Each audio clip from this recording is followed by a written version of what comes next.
కోసం మీరు కూడా ప్రార్థన చేయండి, మీ సంఘ ప్రార్థనలో కూడా. రైట్, వాక్యంలోకి వెళ్ళిపోదాం. ఎఫెసీయులకు రాసిన పత్రిక 3వ అధ్యాయం 20-21 వచనాలు చదువుకుందాం.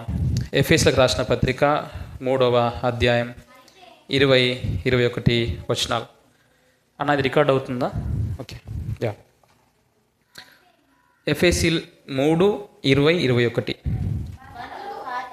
మనలో కార్యసాధకమైన తన శక్తి చొప్పున మనము అడుగు వాటన్నిటికంటేను ఊహించు వాటన్నిటికంటేను అత్యధికముగా చేయ శక్తి గల దేవునికి క్రీస్తు యేసు మూలముగా సంఘములో తరతరములు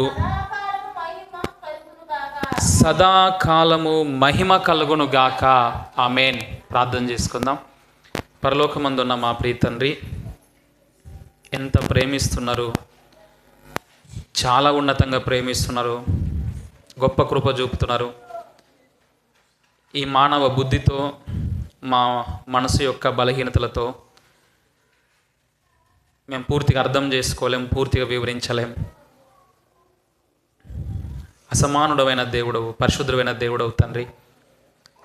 మీ జనాంగంగా ఉండటానికి, మీ కుటుంబంగా ఉండడానికి మమ్మల్ని ఎన్నుకున్నారు తండ్రి. అదేదో మా మంచితనాన్ని బట్టి కాదు, మా నీతిని బట్టి కాదు, మీ కృపను బట్టి జగత్తు పునాది వేయబడకముందు పేరుపరుచుకున్నారు. అందును బట్టి స్తుతిస్తున్నాం దేవా. ఈ సమయంలో మీ మాటల్లో నుంచి మీ జనాంగమైన మేము ఎలా ఉండాలి, ఎలా ఉండకూడదు, ఎలా మిమ్మల్ని మహిమపరచాలి నేర్చుకోవాలని ఆశపడుతున్నాం. ఈ సమయాన్ని దీవించండి. మా అందరి హృదయాలను సిద్ధపరచండి, మనసులు సిద్ధపరచండి. అల్పుడైన నన్ను మీ సిలువ చాటున మరుగుపరుచుకొని మీ బూరగా వాడుకోమని యేసు నామంలో అడుగుతున్నాం తండ్రి. ఆమేన్. 2 తల్లిదండ్రులు ఉన్నారు. వారికి ఒక పాప ఉంది. ఆ పాప చాలా అల్లరి పిల్ల. మా సైడు అల్లరిని మంకు అంటారు, మీ సైడ్ ఏమంటారు? చాలా పెంకి అంటారు కదా మీ సైడ్. పెంకి పిల్ల. ఎక్కడికి పోయినా విధ్వంసమే ఆమె మారడానికి తల్లిదండ్రి చాలా ప్రయత్నాలు చేశారు, కానీ ఆమె మారలేదు. ఒకరోజు తల్లితో కలిసి మార్కెట్కు వెళ్తా అని చెప్పి ఆమె గొడవ చేశాను. అంగడికి, సంతకు వెళ్తా అని చెప్పి గొడవ చేసినప్పుడు ఈమె ముందే వార్నింగ్ ఇచ్చింది. నువ్వు వస్తావు, వచ్చి అది కావాలి ఇది కావాలి అని చెప్పి నువ్వు అల్లరి చేస్తావు, నేను తీసుకెళ్ళను నిన్నంటే, లేదు మమ్మీ, లేదు మమ్మీ, వస్తా నేను, ఏం అల్లరి చెయ్య అని చెప్పి బతిమలాడుతుంది. తల్లి కూడా సరే అని చెప్పి బలవంతంగా ఆమెను తీసుకొని సంతకు పోతుంది. ఆ సంతకు పోయిన తర్వాత సంతంతా అల్లరి చేస్తూ, ఆ వస్తువులు ముడుతూ, కింద పడేస్తూ, అల్లరల్లరిగా తిరుగుతూ, ఈ పాప యొక్క దృష్టి ఆ సంతలోని ఆ ఒక జ్యువెలర్ షాప్ మీద పడింది. నగల దుకాణం ఉంటుంది చూసారా? ఆ నగల దుకాణం మీద రోల్ గోల్డ్, ఆ నగల దుకాణం మీద పడ్డప్పుడు అక్కడ ఉన్న ఒక నగ ఆ అమ్మాయికి చాలా నచ్చింది. వాళ్ళ మమ్మీతో అంటుంది కదా, మమ్మీ నాకు ఆ నగ కొనిచ్చావా అని అంటుంది. తల్లికి బాగా కోపం వచ్చింది. ముందే చెప్పానా, నువ్వు వచ్చి ఏదో ఒకటి చేస్తావు, నువ్వు ఏదో ఒక పెంట పెడతావు, అందుకే నేను వద్దన్నా. ఇప్పుడు చూడు, అప్పుడేమో అంత బతిలాడావు, ఇప్పుడేమో అది కొని ఇది కొని ఏమంటున్నావు అంటే కింద కూర్చుండిపోయి ఇట్లా మట్టిలో దొర్లాడుతూ నాకు కొనిచ్చావా. తల్లి అనుకుంటుంది, దీనికి ఇట్లా చెప్తే బుద్ధి రాదు, నేను అస్సలు కొనిచ్చా అని చెప్పి తల్లి కూడా చాలా ఖచ్చితంగా నేను కొనివను గాక కొనివను. అప్పుడు ఆ పాప తెలివితోటి ఏమన్నదంటే, సరే మమ్మీ, నువ్వే కనుక నాకు కొనిస్తే ఈరోజు నుంచి నేను అల్లరి మానేస్తాను. ఏం మానేస్తా? ఇదే లాస్ట్, నేను అల్లరి చెయ్యా. ఇక మీరు చెప్పినట్టు బుద్ధిగా, డాడీ చెప్పినట్టు, నువ్వు చెప్పినట్టు మంచిగా ఉంటా అని చెప్పి అన్నప్పుడు నిన్ను నమ్మేది లేదు, నువ్వు చాలా అబద్ధాలు ఆడతావు, చాలా హుషారు అంటే, లేదు మమ్మీ, నిజంగా మమ్మీ, నువ్వు నాకు అది కొని నేను చాలా బుద్ధిగా ఉంటా అని చెప్పి చాలా బతిలాడినప్పుడు సరే అని చెప్పి కొనిచ్చింది. రోల్ గోల్డే కదండి, చాలా తక్కువ ఉంటుంది కదండి, 100-200 అంత ఉంటుంది. సో ఆమె మెడలో వేసుకుంది. ఆ పాప చాలా ఇష్టపడ్డది, చాలా సంతోషపడుతుంది, చాలా నచ్చింది ఆమెకు. మంచిగా ఉండే ప్రయత్నం చేస్తుంది, వింటుంది, స్కూల్కి వెళ్తుంది, వస్తుంది. కానీ ఒక్కటి 2 రోజుల తర్వాత ఆమెలోని స్వభావం బయటకు తన్నుకొస్తుంది. తన్నుకొచ్చి ఏం చేసిందంటే పేరెంట్స్కి తెలియకుండా అల్లరి చేయడం, దొరకకుండా తప్పులు చేయడం నేర్చుకుంది. తెలియకుండా అల్లరి చేయడం, దొరకకుండా తప్పులు చేయడం అలవాటు చేసుకొని వాళ్ళని మభ్య పెడుతుంది. తల్లిదండ్రుల కన్నులను ఎవరైనా ముయ్యగలుగుతారండి? ముయ్యలేరు కదా, వాళ్ళకి తెలిసిపోయింది. మన మొహం చూసి అర్థం చేసుకుంటారు ఏదో చేసామని చెప్పి. సో వీళ్ళు ఎంక్వైరీ చేశారు, నిజంగా బాగానే ఉంటుందా, ఫ్రెండ్స్తో బయట ఊర్లో వాళ్ళకంతా బాగానే ఉంటుందా అంటే ఉండట్లా, నటిస్తుంది. ఇప్పుడు తండ్రి ఆయన ఒక ఉపాయం పన్ని ఆయన ఏం చేశాడంటే ఒకరోజు సాయంత్రం ఆ పాపని దగ్గరికి పిలుచుకొని, అమ్మ నువ్వు మా బిడ్డవు, మేము నీ పేరెంట్స్మి, నేను చాలా ప్రేమిస్తున్నాం, మేము నీకోసం ఏం చేస్తున్నాం తెలుసా, నువ్వు పుట్టినప్పుడు ఇట్లా జరిగింది, ఇట్లా జరుగుతూ ఇట్లా బతకవని చెప్పారు, మేము మాకున్నదంతా అమ్మి నీకోసం హాస్పిటల్లో పెట్టి నిన్ను బతికించినాం. మీ మమ్మీకి ఇంత అనారోగ్యం ఉంటుండే నిన్ను పెంచుతున్నప్పుడు, ఆమె ఆరోగ్యాన్ని నిర్లక్ష్యం చేసి నిన్ను పెంచింది. నా గురించి కూడా తెలుసు, నేను ఏం పని చేస్తా, నాకేం ఆదాయం ఉండదు, అయినా నీకోసం నేను రెక్కలు ముక్కలు చేసుకొని కష్టపడుతున్నా, నువ్వేమో అస్సలు నువ్వు గుర్తించడం లేదు, అసలు అర్థం చేసుకోవడం లేదు అంటే ఆ పాప అనింది కదా, లేదు డాడీ నేను అర్థం చేసుకుంటున్నా, నేను మీ ప్రేమను గుర్తిస్తున్నా అని చెప్పన్నదంట. అప్పుడు ఆ డాడీ అన్నాడు, నిజంగా నా ప్రేమను కనుక నువ్వు గుర్తిస్తే నిన్నొకటి అడుగుతా ఇస్తావా అన్నాడంట. ఊహించండి ఏం అడిగి ఉంటాడు. నిజంగా మమ్మల్ని ప్రేమిస్తే, మా ప్రేమ నీకు అర్థమైతే ఒకటి అడుగుతున్నా అది ఇవ్వు అని చెప్పినప్పుడు, సరే డాడీ ఏదైనా అడగండి, నా ప్రాణమైనా సరే ఇస్తానిందంట. అప్పుడు ఆయన అన్నాడు, నీ మెడలో ఉంది చూసావా ఆ రోల్ గోల్డ్ అంటే తెలుసు కదా మీకు, ఆ డూప్లికేట్, అది ఆ చైన్ నాకు ఇచ్చేయవా అంటే ఇంకా అగ్గి మీద గుగ్గిలం అయిపోయి, నో డాడీ ఏం మాట్లాడుతున్నావు డాడీ, ఇది నేను వేసుకున్నప్పటి నుంచి మంచిగా ఉంటున్నా కదా, నేను మారినా కదా, ఇట్లెట్లా నువ్వు అడుగుతావు, అట్లెట్లా అడుగుతావు అని చెప్పి ఆమె నేను ఇయ్యనంటే అని చెప్పి ఆమె మారం చేస్తుంది. మళ్ళీ జ్ఞాపకం చేస్తున్నాడు, ఆమె ఎట్లా పుట్టింది, ఎట్లా పెంచారు, ఆమెకి ఎంత చేస్తుర్రు మొత్తం చెప్పినప్పుడు ఆమె ఆలోచన చేస్తుంది, నిజమే కదా, చిన్నది ఇది ఏమన్నా పెద్దదా, దీనికోసం నేను ఎందుకు ఇట్లా చేయాలి, అయినా నేను ఏమన్నా మారినా, నేను మంచిగా తెలివిగా మా వాళ్ళను మోసం చేస్తున్నా, మా తల్లిదండ్రులను మోసం చేస్తున్నా, నటిస్తున్నా, కానీ మా మమ్మీ డాడీ ఏమో వాళ్ళ ప్రాణాలని ప్రణంగా పెట్టి నా కోసం ఇంత చేస్తుర్రు, నాకు ఇది ఎందుకు అని రియలైజ్ అయిపోయి అప్పుడు ఆ చైన్ తీసి వాళ్ళ డాడీ చేతిలో పెట్టింది. అప్పుడు వాళ్ళ డాడీ జేబులో నుంచి ఒక బాక్స్ ఓపెన్ చేసి ఆ బాక్స్లోని నిజమైన బంగారపు చైను తన బిడ్డ మెడలో వేశాడు. హల్లెలూయా. ఈ కథ మీకు గుర్తుంటుందని నేను అనుకుంటున్నా. ఇప్పుడు ఆమె కళ్ళలోంచి నీళ్లు కారిపోతూ ఉన్నాయి. తండ్రితో డాడీతో అంటుంది, డాడీ నిజంగా మీకు ఇంత ప్రేమ ఉందా, మన పరిస్థితి నాకు తెలుసు, అయినా కూడా నాకు అది ఇష్టం అని చెప్పి నేను డూప్లికేట్ తీసుకుని డూప్లికేట్గా బతుకుతా అంటే మీరు నాకు ఒరిజినల్గా ఇవ్వాలనుకున్నారు, నేను కూడా ఒరిజినల్గా బతుకుతా. నేను కూడా ఎట్లా బతుకుతా, ఒరిజినల్గా బ్రతుకుతా. మనం చదువుకున్న ఈ వచనం యొక్క అర్థాన్ని నాకు తెలిసి ఇంతవరకు మీరు ఒరిజినల్గా వినుండరు, డూప్లికేట్గానే వినుంటారు. ఈ వచనం ఏముందండి ఇక్కడ, మనము అడుగు వాటన్నిటికంటేను ఊహించు వాటన్నిటికంటేను అత్యధికముగా చేయ శక్తి గల దేవుడు. ఎంత మంచిదండి. కొత్త సంవత్సరం ఫస్ట్ సండే కదా ఇది, మొదటి ఆదివారం నాడు ఈ వాక్యం మనకి ఎంత అవసరం. మనం అడిగేదానికంటే ఊహించగలిగిన దానికంటే దేవుడు చాలా గొప్ప కార్యం చేయబోతున్నాడు. నీకేముంది, అప్పులు ఉన్నాయా చెప్పు, నీకు అనారోగ్యం ఉందా చెప్పు, నువ్వు ఇల్లు కట్టుకుంటున్నావా, నేను కూడా కట్టాలనుకుంటున్నా ఇల్లు, నువ్వు ఇల్లు కట్టుకుంటున్నావా, నువ్వు చర్చ్ బిల్డింగ్ కట్టాలనుకుంటున్నావా, నువ్వు బండి కావాలనుకుంటున్నావా, కారు కావాలనుకుంటున్నావా, జాబ్ కావాలనుకుంటున్నావా, పెళ్ళి కావాలనుకుంటున్నావా, పిల్లలు కావాలనుకుంటున్నావా, నువ్వు అడిగిన దానికంటే, నువ్వు ఊహించిన దానికంటే దేవుడు అత్యధికంగా చేయబోతున్నాడు. ఏంటి ఇది డూప్లికేట్ అర్థం, ఒరిజినల్ అర్థం కాదు అది. మీరు హల్లెలూయా చెప్పాల్సిన అవసరంలా, అది కాదు దాని యొక్క ఒరిజినల్ అర్థము. బైబిల్లో చాలా వచనాలు వాటి సందర్భంలో కాకుండా అన్యార్థంలో తీసుకొనబడి సంఘమును చాలా చాలా తప్పుద్రోవ పట్టిస్తున్నాయి. ఈ విషయాలను మనం అర్థం చేసుకోవాలి. అక్కడున్న ఒరిజినల్ మీనింగ్ అది కాదు. ఒక కర్ర ఉందనుకోండి, పొడవాటి కర్ర ఉందనుకోండి. బైబిల్లోని వాక్యము ఒక పొడవాటి కర్ర లాంటిది. వంకర టింకర ఉన్న కర్రనో లేకుంటే కొన్ని కర్ర ముక్కలో కాదు. ఒకటే ఒక పొడవాటి సన్నటి ఒక స్ట్రెయిట్ లైన్లో ఉన్న ఒక కర్ర.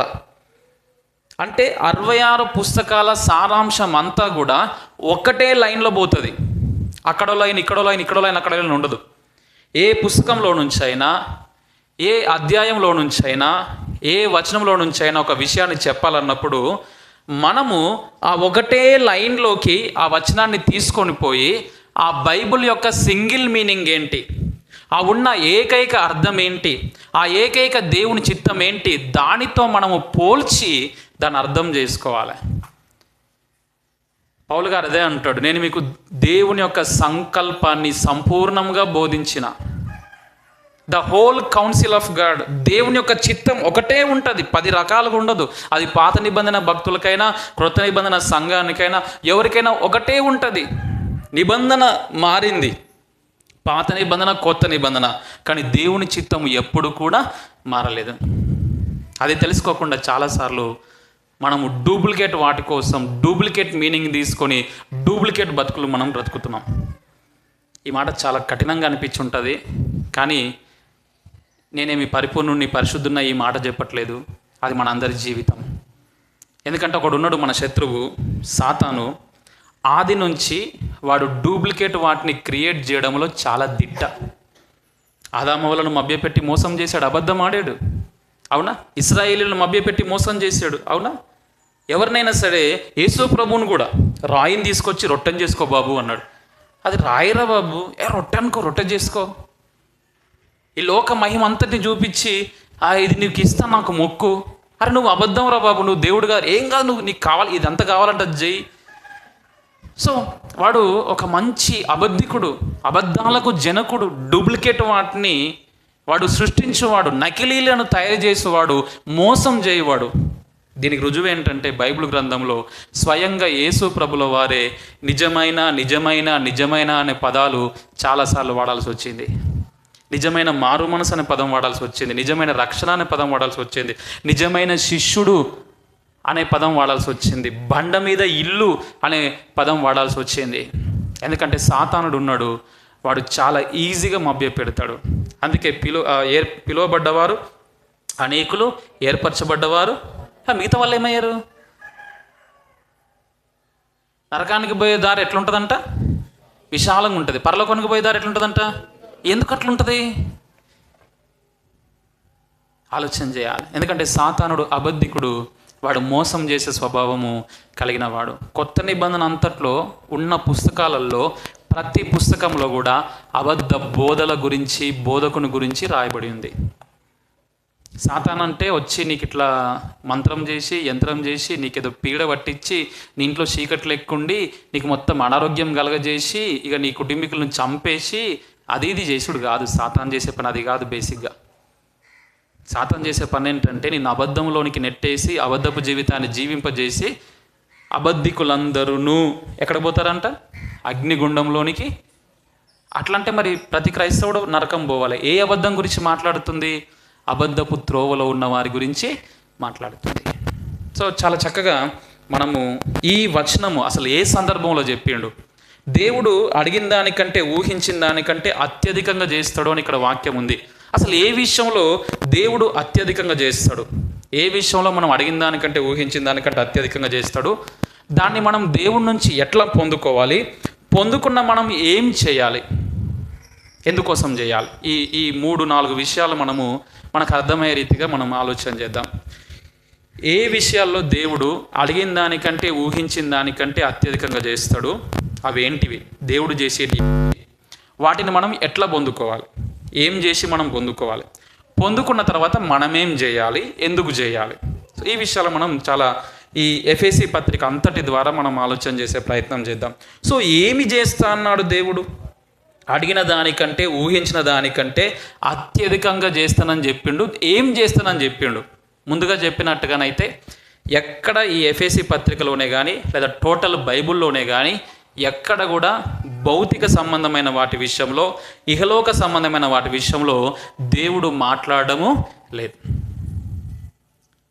మొదటి అధ్యాయం 3వ వచనం తీయండి ఒకసారి. దేవుడు ఏమంటున్నాడు? మన ప్రభువైన యేసుక్రీస్తు యొక్క తండ్రియగు దేవుడు స్తుతింపబడును గాక. ఆయన క్రీస్తునందు పరలోక విషయములలో ఆత్మ సంబంధమైన ప్రతి ఆశీర్వాదమును మనకు. పరలోకానికి వ్యతిరేక పదం ఏంటండి? పరలోకానికి వ్యతిరేకమైన పదం ఏందండి? ఇహలోకం. ఆత్మ సంబంధమైన దానికి వ్యతిరేకమైన పదం ఏందండి? భౌతిక సంబంధమైన. మీకు అర్థమవుతున్న సాతాను మ్యానిపులేషన్ ఎంత భయంకరంగా ఉంటుందో. దేవుడు ఇస్తానన్న ఆశీర్వాదాలు ఏ లోక సంబంధమైనవి? మంచిగా వినాలి. మళ్ళీ ఈయన కొత్త బోధ చెప్తుండ అనకండి, నేను చేసేది కాదు కొత్త బోధ, ఇక్కడ ఉన్నదే చెప్తున్నా. ఇప్పుడు చాలామంది కొత్త బోధలు చేస్తున్నారు. రండి, ఇప్పుడు నేను ఫస్ట్లో ఇట్లా మాట్లాడినా కదా, ఈ సంవత్సరం ఇట్లా అని ఎంత మంచిగా అనిపించింది మీకు? అనిపించలేదా? మస్తు మంది బోధకులు అట్లే ఉన్నారు బయట. ఇట్లా మంచిగా అనిపించాలి, ఫీల్ గుడ్ మెసేజెస్, ఇట్లా వాక్యం విన్నాక మస్తు ఆదరించబడాలి. అట్లేం లేదు ఇక్కడ.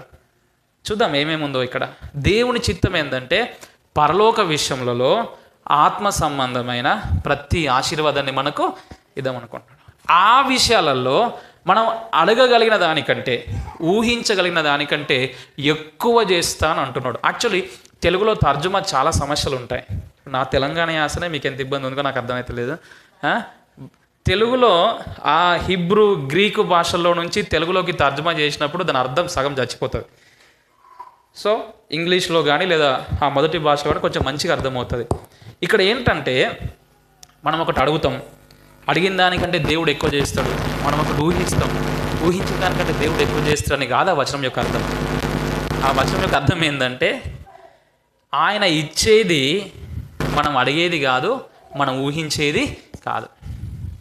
ఆయన ఇవ్వాలనుకుంటున్నది మనం ఊహించగలిగేది, మనం అడగగలిగేది కాదు. అది దాని యొక్క అర్థం అది. ఎందుకు మనం ఊహించలేం, ఎందుకు మనం అడగలేం తెలుసా? 2వ అధ్యాయం 1వ వచనంలో ఉంటుంది, మీ అపరాధముల చేతను పాపముల చేతను మీరు చచ్చిన వారై. చచ్చినోడు ఆలోచన చేస్తాడండి. ఏమా చచ్చినోడు ఆలోచన చేస్తాడా? చచ్చినోడు ఊహిస్తాడా?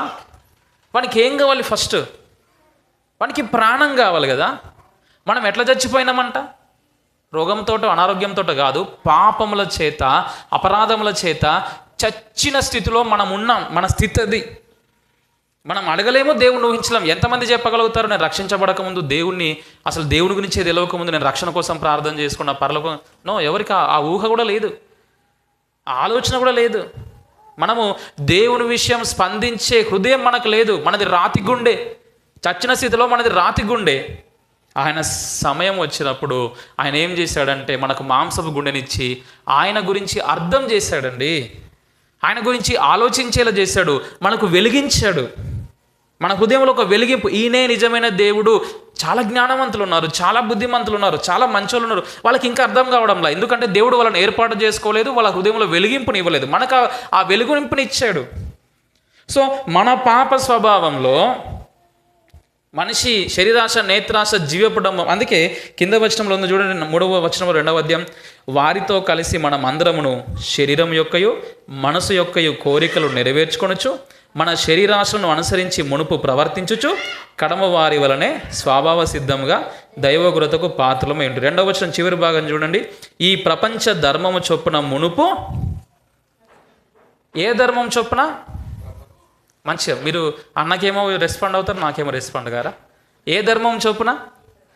ఈ ప్రపంచ ధర్మం అంటే భౌతిక సంబంధమైన దాని, ఇహలోక సంబంధమైన ధర్మం చొప్పున నడుచుకున్నాం. ఏ కోరికలు నెరవేర్చుకున్నాం? ఆత్మ యొక్కయా, శరీరం యొక్క, మనసు యొక్కయా? శరీరం యొక్క, మనసు యొక్క. ఇప్పుడు చెప్పండి, దేవుడు ఇవ్వాలనుకుంటున్నది, చేయాలనుకుంటున్నది మన పాప స్వభావంలో ఈ లోకం కావాలి, ఈ లోక సంబంధమైనవి కావాలి. దానికోసమా? మన పాప స్వభావంలో శరీరం కోరికలు నేర్చుకుంటా, ఇంతకుముందు అన్న వాక్యం చెప్తుండు, మనసు కోరికలు నెరవేర్చుకుంటా. దానికోసమా దేవుడు అన్నది? మనం ఏ పాప స్వభావంలో అయితే చచ్చిపోయి, ఏ పాపంతోనైతే చచ్చిపోయి ఆ పాప స్వభావంగా కలిగి ఉండి నాకు ఈ లోక సంబంధమైన కావాలి, నాకు శరీరానికి కావాలి, నాకు మనసుకు కావాలి అనుకున్నవి దేవుడు ఇస్తాడా? అలాంటప్పుడు దేవుడు ఎందుకు? మనం ఊహించకూడదు, మనం ఆలోచన చేయకూడదు. చాలా ఉన్నతమైనవి, చాలా గొప్పమైనవి పరలోక విషయంలో ఆత్మ సంబంధమైన ప్రతి ఆశీర్వాదాన్ని ఇస్తానని దేవుడు అనుకున్నాడు. ఇప్పుడు చెప్పండి హల్లెలూయా. ఈ లోక సంబంధమైనవి కాదు. అంటే పాస్టర్ గారు అండి, నాకు మరొకప్పుడు బాగలేనప్పుడు దేవుడు నేను నమ్ముకున్నాను. నేను కూడా అండి, మీరు కాదు, నేను కూడా అంతే. మా అమ్మమ్మకి క్యాన్సరు, చచ్చిపోతుంది కొన్ని నెలల్లో అన్నారు. 40 సంవత్సరాల నుంచి బతికే ఉంది. నన్ను అన్నారు డాక్టరు 20 సంవత్సరాల వరకు బాబు చనిపోతాడండి, అస్సలు బాగలేదు, చాలా సన్నగా ఉండేవాడిని. ఇప్పుడు మా అమ్మ నేను ఇట్లున్నా అని చెప్పి బాధపడుతుంది అనుకుంటారా? సంతోషపడుతుంది. ఎందుకంటే ఒకప్పుడు చాలా చాలా సన్నగా, 10 సంవత్సరాల క్రితం వరకు కూడా నేను చాలా సన్నగా ఉండేవాడిని. ఇతను బ్రతకడండి అన్నారు. మా డాడీ 18 సంవత్సరాలు అనారోగ్యంతో బెడ్ మీద పడి ఉన్నాడు. ఆ 18వ సంవత్సరం అంటే ఆయన 18 సంవత్సరాలు బాగలేడు. ఈ 18వ ఏట నేను చిన్నపిల్లోడు ఉన్నప్పుడు దాన్ని పాము కాటేసింది.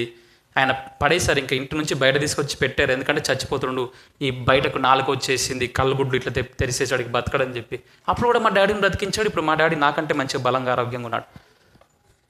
నా జీవితం కూడా జరిగాయండి, అద్భుతాలు నా జీవితంలో జరిగాయి, మా కుటుంబంలో జరిగాయి. మేము వాటి ద్వారానే దేవుణ్ణి తెలుసుకున్నాం. కానీ అది కాదు నీ జీవితంలో దేవుని చిత్తం, అది కాదు మన జీవితాల్లో దేవుని చిత్తం. ఏంటండి ఇది మరి దారుణం.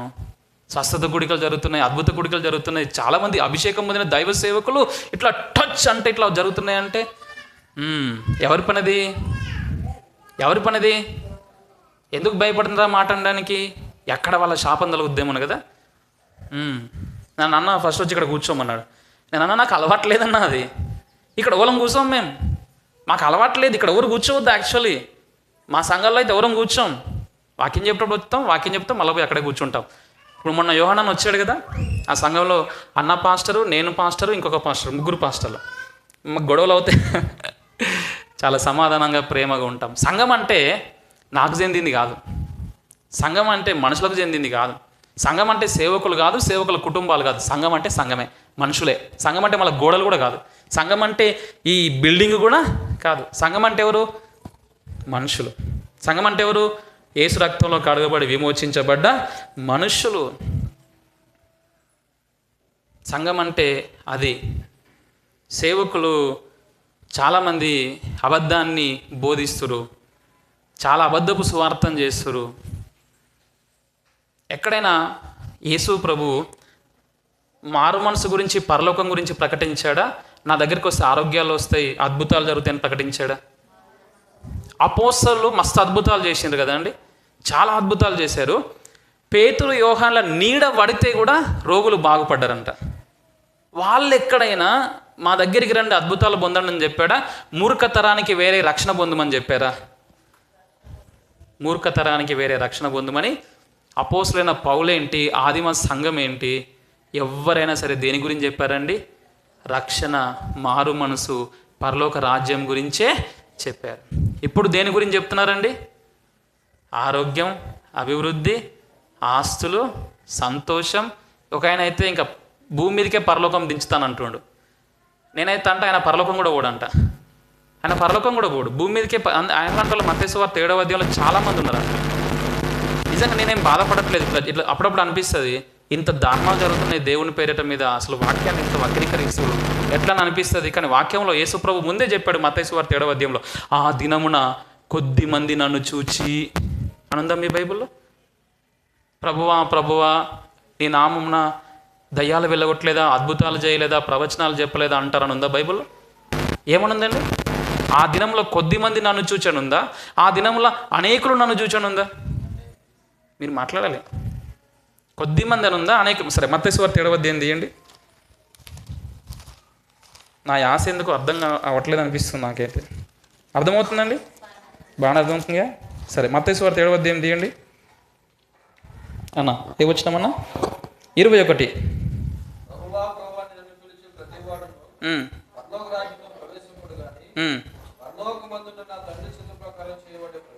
ఇరవై 22లో ఉంది చూడండి ఆ మాట. ఆ దినమందు కొద్ది మంది నన్ను చూచానుందా?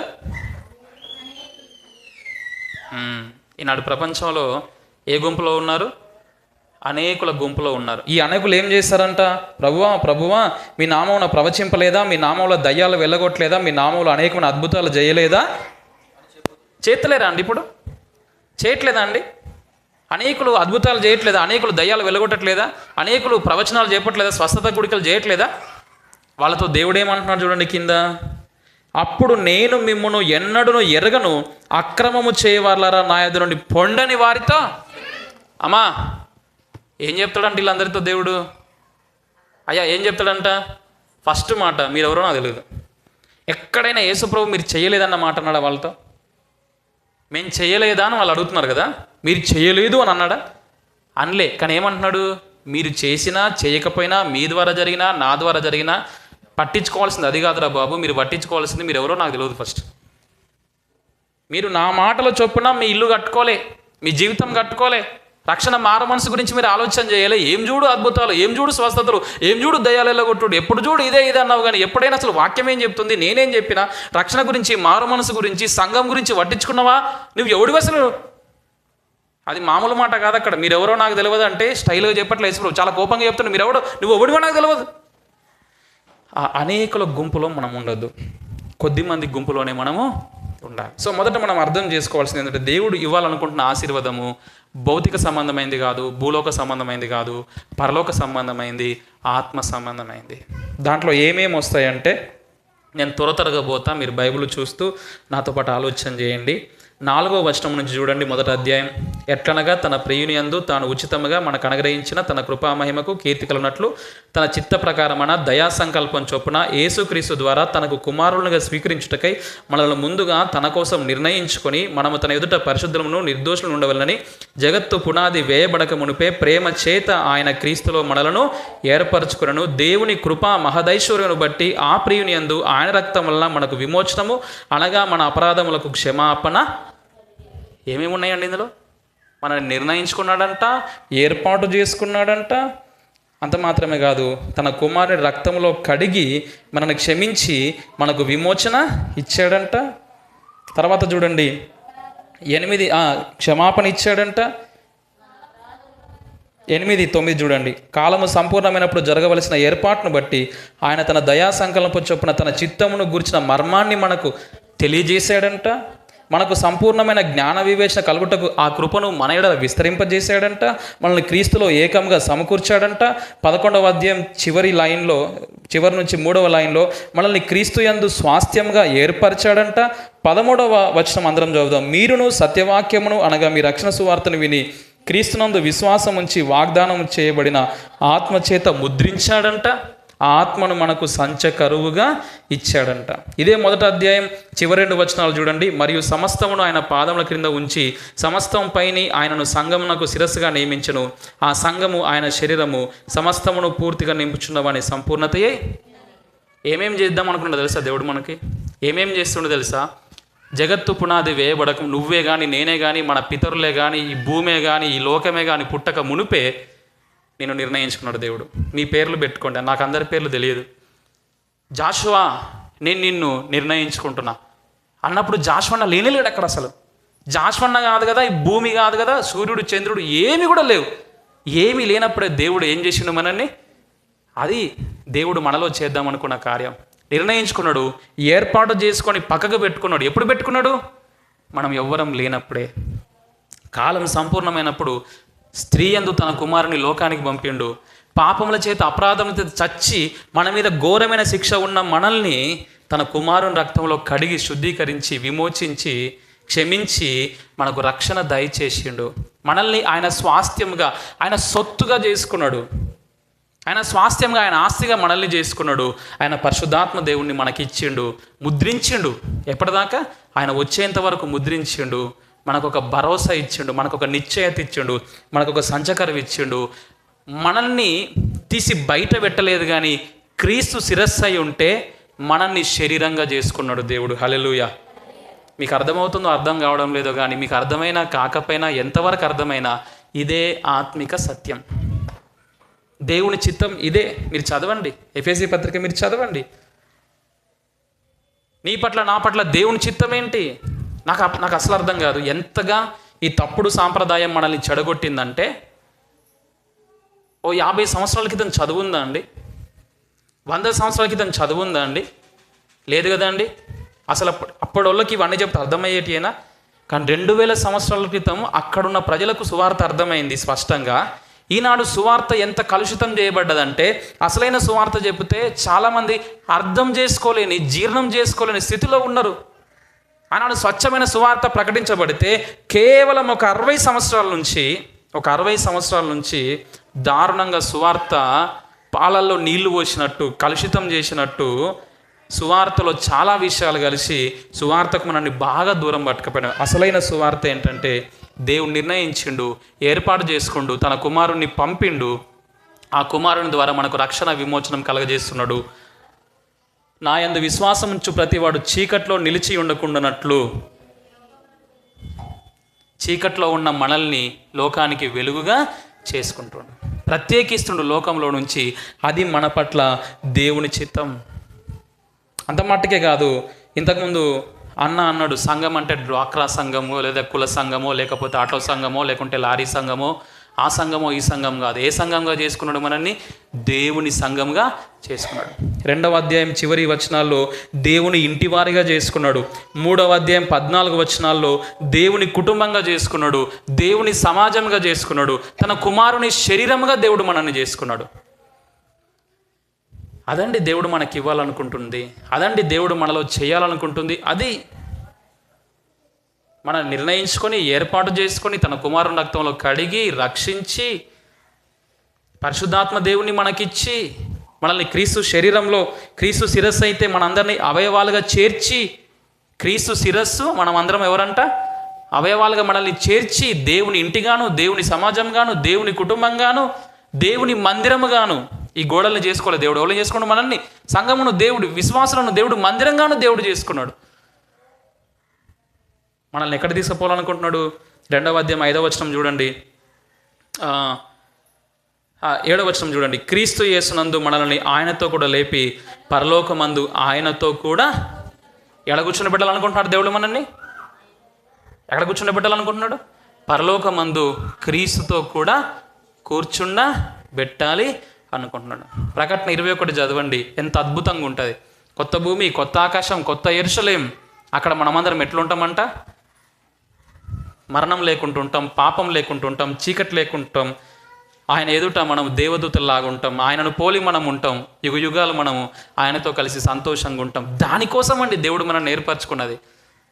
1 కొరింథీయులకు రాసిన పత్రిక 15వ అధ్యాయంలో ఒక మాట ఉంటుంది. ఈ మాట ప్రతి క్రైస్తవుడు నరాలలో జీర్ణించుకోవాలి. 1 కొరింథీయులకు రాసిన పత్రిక 15వ అధ్యాయం 19వ వచనం చూడండి. ఈ జీవిత కాలం మట్టుకే మనము క్రీస్తునందు నిరీక్షించు వారమైన ఎడల మనుషులందరికంటే దౌర్భాగ్యులమై. మనుషులందరూ ఎవరండి?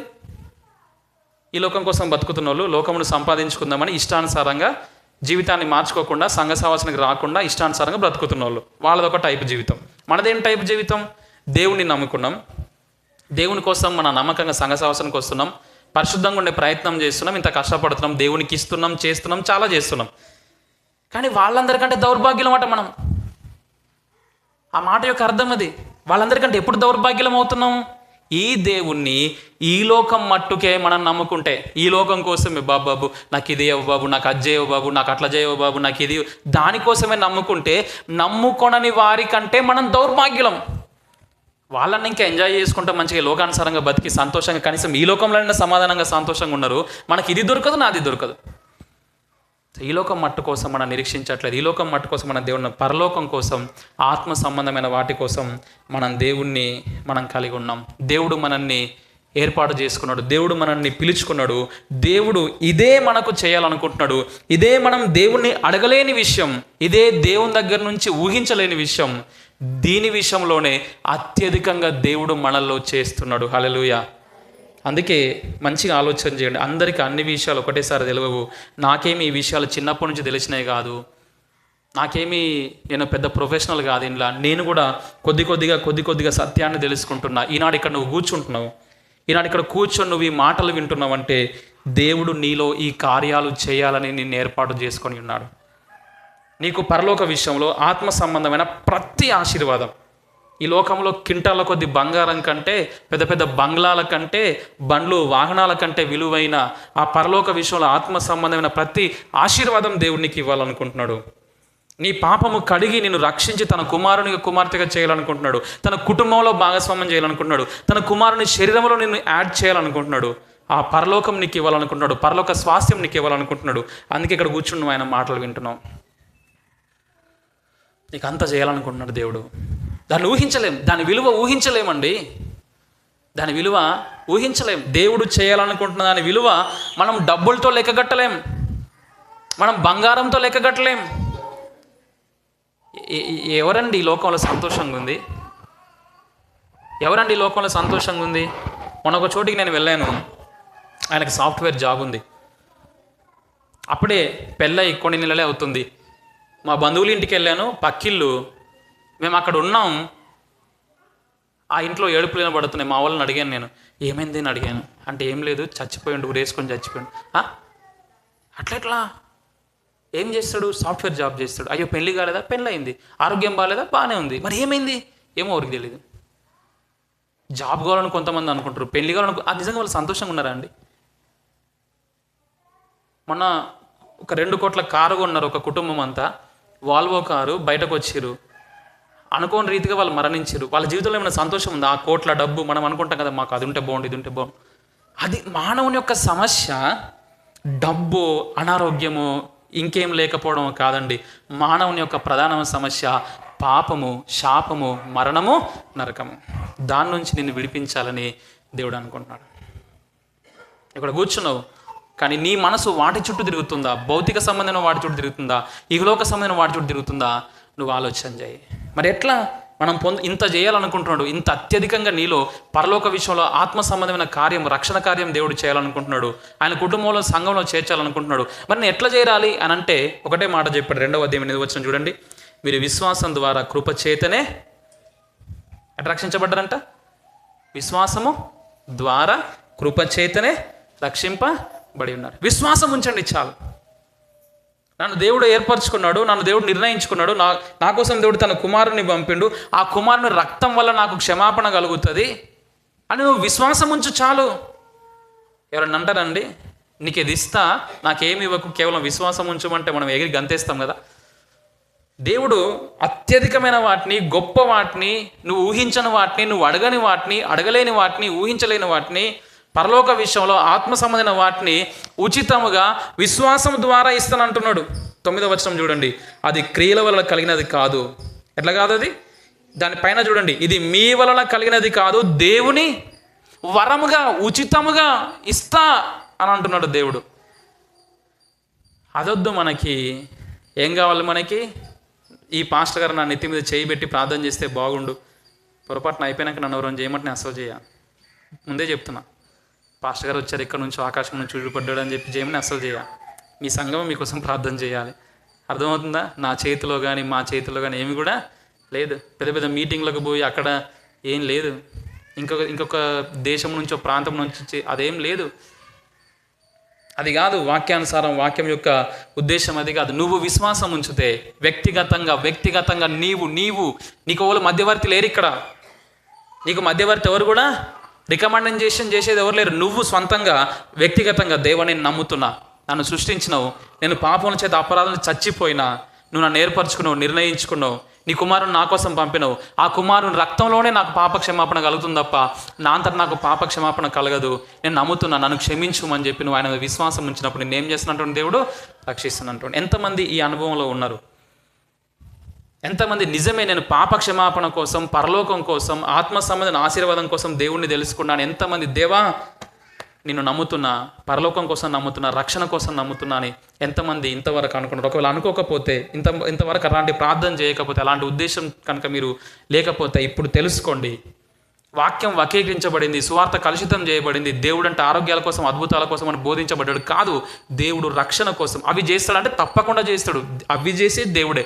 కానీ దానికోసం కాదు ఆయన వచ్చింది, రక్షించడానికి. అడుగు దేవుణ్ణి, నన్ను రక్షించయ్యా అని చెప్పి ఆయనది విశ్వాసం ఉంచు. కానీ ఇక్కడ ఒక కిటుకుంది. 10వ వచనం చదవండి. మరియు వాటి యందు మనము నడుచుకున్న వల్లని దేవుడు ముందుగా సిద్ధపరిచిన సత్క్రియలు చేయుటకై మనము క్రీస్తు యేసునందు సృష్టింపబడిన వారమై ఆయన చేసిన పని అయి ఉన్నాము. కిటికీ ఏంటంటే ఉచితంగానే ఇస్తా, విశ్వాసం ఉంచితే ఇస్తా. కానీ ఆ విశ్వాసానికి రుజువు ఏంటంటే నువ్వేం చేస్తావు? ఇప్పుడు సత్క్రియలు చేస్తాం. ఎంత మంచి మాట కదండి. క్రియల ద్వారా రక్షణ కాదు, కానీ నువ్వు రక్షించబడ్డావంటే రుజువు ఏంటి? నీ జీవితంలో ఏం కనబడతాయి? మంచి క్రియలు, సత్క్రియలు కనిపిస్తాయి. అందుకే ఎఫెసీ పత్రిక మొదటి 3 అధ్యాయాలు రక్షణ గురించి, సువార్త గురించి బోధించి, తర్వాత 3 అధ్యాయాలు ఎట్లా బతకాలో నేర్పుతున్నాడు. యాకోబు పత్రిక కూడా అంతే. విశ్వాసం ద్వారానే, కృపచేతనే రక్షణ, కానీ నిజమైన విశ్వాసంలో ఏముంటాయండి? క్రియలు ఉంటాయి. చాలామంది విశ్వాసం అంటున్నారు, చాలామంది క్రైస్తవ్యంలో నేనైతే ఆంధ్రాలో అడుగు పెట్టినప్పటి నుంచి చూస్తున్నా. ఇంతకుముందు ఇది బయటకు పోతుంది, ఇది పోదు కదా. అన్న ఇక్కడ మొదలుపెట్టిన ఇంకొకరు మొదలుపెట్టారు. వాడవాడకో సంఘాన్ని చూస్తున్నా, ప్రతి చోట విస్తారమైన పోస్టర్లు చూస్తున్నా. పొద్దున బస్ ఎక్కేటప్పుడు బస్ స్టాండ్ నిండా పోస్టర్లే. ఈ మీటింగ్, ఆ మీటింగ్, ఈ మీటింగ్. చాలామంది క్రైస్తవులుగా పిలువబడుతున్న వాళ్ళు ఉన్నారు, కానీ నిజమైన విశ్వాసానికి రుజువైన పశ్చాత్తాపం వారిలో ఉందా? ఆ పశ్చాత్తాపానికి రుజువైన మారు మనసు వారిలో ఉందా? ఆ మారు మనసుకు రుజువైన పరిశుద్ధత వారిలో ఉందా?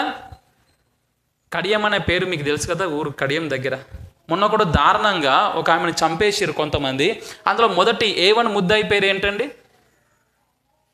యేసురాజు. ఏంటండి ఇదా విశ్వాసం అంటే? ఏముంటుంది విశ్వాసంలో? నేను పాపిని ప్రభువా, నాకు రక్షణ కావాలి, పశ్చాత్తాపం ఉంటుంది. ఆ పశ్చాత్తాపంలో ఏముంటుంది? చిచ్చి, ఆ పాపం నన్ను మరణానికి, నరకానికి పట్టుకపోతుంది, నాకు ఆ పాపం వద్దు అని దేవుని వైపు తిరిగిన మారు మనసు ఉంటుంది. ఆ మారు మనసు ఉన్నవారిలో ఏముంటుంది? ప్రతి విషయంలో చీకట్లో వెలుగుకుంటారు, పరిశుద్ధంగా ఉంటారు. వ్యక్తిగత జీవితంలో, కుటుంబ జీవితంలో, సంఘంలో, సమాజంలో చాలా పరిశుద్ధంగా ఉంటారు. అదండి మన నుంచి దేవుడు కోరుతుంది.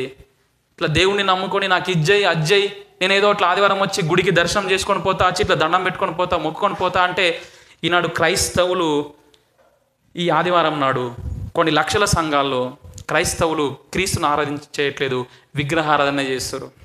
ఈ లోకం కోసం దేవుణ్ణి నమ్ముకొని, నువ్వు నాకు ఇది చేస్తే, ఇట్లా చేస్తే నేను ఆదివారం వచ్చి నీకు దర్శనం చేసుకొని పోతాను ఎంతమంది అయితే అక్కడి వరకు ఆలోచన చేయగలుగుతున్నారో వారు భయంకరమైన పాపం చేస్తున్నారు, విగ్రహారాధన చేస్తున్నారు. గుడిని, ఈ మందిరాన్ని, బిల్డింగ్ను విగ్రహంగా చేసుకుంటున్నారు, పాస్టర్లను విగ్రహంగా చేసుకుంటున్నారు. ఏ స్థితిలో ఉన్నావు నువ్వు ఆలోచన చేయి. నువ్వు నిజంగా విశ్వాసం ఉంచితే పశ్చాత్తాపడతావు, పశ్చాత్తాపడితే మారు మనసు ఉంటుంది. అందుకే మొదట సువార్త చేసిరు పెంతెకోస్తు దినాన అపోస్తల కార్యం 2వ అధ్యాయంలో పేతురు, యోహాన్లు వాళ్ళు ఏమన్నారు తెలుసా? ఈ మూర్ఖతరానికి వేరే రక్షణ ఉందండి, వేరుగండి, బయటకు రండి, అట్లా బతకద్దు, మీరు అట్లా జీవించొద్దు. అందుకే దేవుడు అంతా చేయాలనుకుంటున్నాడు. నిజమైన విశ్వాసం, పశ్చాత్తాపం, మారు మనసు ద్వారా మనము ఈ మేళ్లను పొందుకుంటాం. ఈ పొందుకున్న మనం ఏం చేయాలో 4, 5, 6 అధ్యాయాల్లో చెప్తున్నాడు.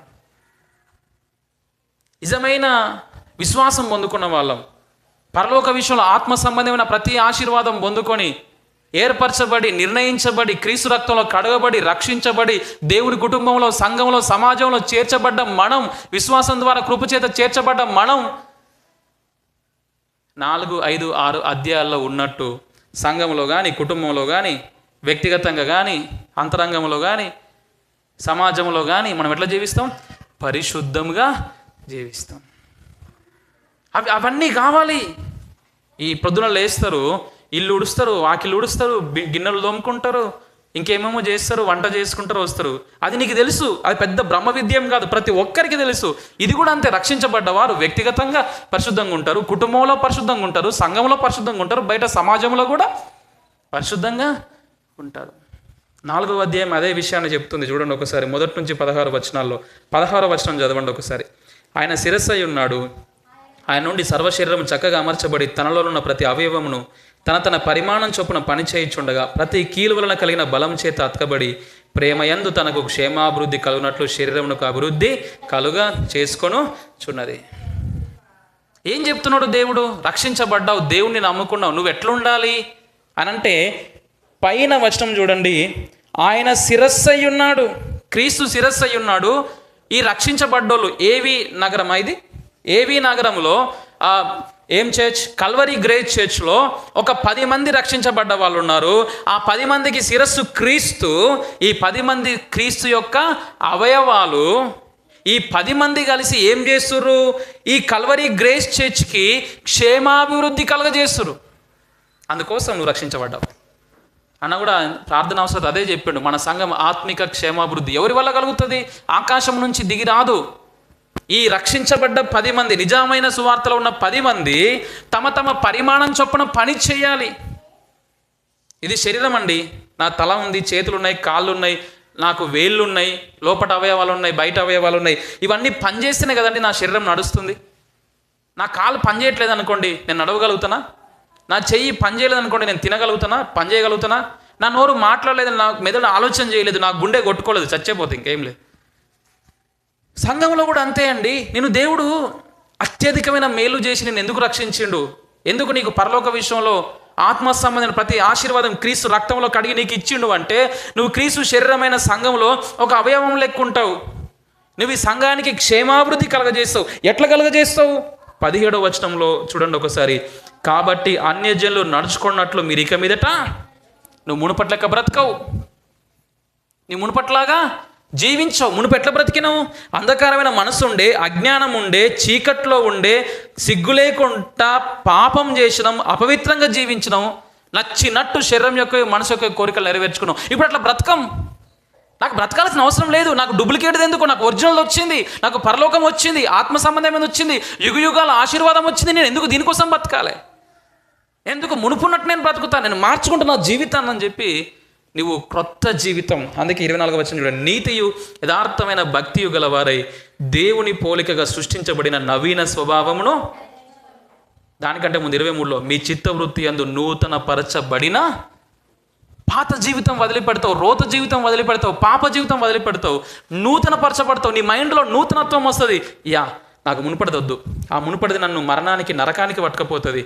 కానీ దేవుడు పరలోక విషయంలో ఆత్మ సంబంధం ప్రతి ఆశీర్వాదాన్ని నాలో అడిగిన దానికంటే, ఊహించిన దానికంటే అత్యధికంగా చేసిండు. నాకంటే మంచి వాళ్ళు చాలామంది ఉన్నారు, కానీ వాళ్ళకి ఇవ్వలే. నాకు ఇచ్చిండు ఆ భాగ్యం. నాకు సువార్త ద్వారా దర్శించిండు. ఆయన గురించి ఆలోచించేలా రాతి గుండెని తీసి మాంసపు గుండెని ఇచ్చిండు. నేను ఇక మునుపటి లెక్క బ్రతక, వాళ్ళకి లెక్కనే బ్రతక, నేను పరిశుద్ధంగా బ్రతుకుతా. నువ్వు అంతరంగంలో నువ్వు పరిశుద్ధంగా ఫస్ట్ జీవిస్తావు. నువ్వు అంతరంగంలో వ్యక్తిగతంగా పరిశుద్ధంగా ఉండడం వల్ల సంఘానికి మేలు చేస్తావు. ఏ వ్యక్తి అయినా వ్యక్తిగతంగా పరిశుద్ధంగా జీవించక, కొత్తగా జీవించక, మారు మనసుకు తగినట్లుగా బ్రతకక వాళ్ళు సంఘానికి చేసే మేలు ఏమీ లేదండి, కీడే. ₹1,00,000 ఇవ్వు, 10 లక్షలు ఇవ్వు, నువ్వు క్రమంగా రా, నువ్వు టైంకు రా, నువ్వు మస్తు వాక్యం మాట్లాడు, నువ్వు ఎన్నన్నా చెయ్యి. నువ్వు రక్షించబడ్డ నీవు నూతనంగా జీవించకపోతే, క్రొత్త జీవితం జీవించకపోతే, ప్రత్యేకంగా పరిశుద్ధంగా జీవించకపోతే నువ్వు సంఘానికి ఏం చేస్తున్నావు తెలుసా? కీడే చేస్తున్నావు. మా దగ్గర 40 మంది విశ్వాసులు ఉన్నారు. గత 6 నెలల కాలంలో మేము ఒక విషయం నేర్చుకుంటున్నాం, దాన్ని నేను ప్రాక్టీస్ చేస్తున్నా. 40 మందిని కూర్చుండబెట్టిన, ఒక్కొక్కరికి గంట ఇచ్చిన, ఒక్కొక్కరు 2 గంటల అవకాశం ఇచ్చిన. అన్న కొంచెం ఈరోజు ఎక్కువైనా ఏం కదా టైం, ఓకే ఇచ్చి కూర్చుండి మాట్లాడుతున్నా, ఈ విషయాలు చెప్తున్నా. మా సంఘంలో దాదాపు 10 నెలల నుంచి ఎఫెసీ పత్రికనే బోధిస్తున్నాం. మీకంటే ఒక్క రోజులో మొత్తం అవజేసే ప్రయత్నం చేస్తున్నాం, అందుకే కొంచెం ఫాస్ట్ పోతున్నా. కానీ ఇదే ఎఫెసీ 6 అధ్యాయాలు 10 నెలల నుంచి చెప్తున్నాం, ఇంకా కాలే మాది. ఇంకా 6వ అధ్యాయం 5వ అధ్యాయం ఇంకున్నాయి మాకు చెప్పుకోవాల్సినవి. ఇవన్నీ చెప్తున్నాం.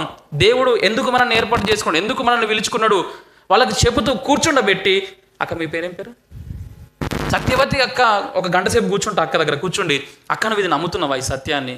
ఈ లోకం కోసం కాదు, పరలోకం కోసం దేవుడిని ఈ లోకానికి వచ్చిండు, నిన్ను ఏర్పాటు చేసుకున్నాడు. సువార్త అంటే ఇది. ఇక విశ్వాసం అంటే పశ్చాత్తాపం ఉంటుంది, పశ్చాత్తాపం అంటే మారు మనసు ఉంటుంది, మారు మనసు అంటే పరిశుద్ధత ఉంటుంది. నీలో ఉన్నాయి అక్క అని చెప్పి ఒక గంట సేపు కూర్చుని ఆమె జీవితం గురించి మాట్లాడితే చాలామందికి ఇంతవరకు సువార్తనే తెలియదు. ఒకరిద్దరైతే అయ్యో బాబోయ్, ఒక తండ్రి కొడుకులు అయితే వాళ్ళ జీవితం మార్చుకోవాలి, మారు మనసుకు తగినట్టు జీవించాలి, లేకపోతే సంఘానికి వాళ్ళ జీవితం ద్వారా కీడు కలుగుతుంది అని చెప్పి ప్రేమపూర్వకంగా మార్చుకోమని చెప్పినప్పుడు వాళ్ళు ఏం చేశారు తెలుసా? ముఖాన్ని మార్చుకున్నారు, వెళ్ళిపోయారు.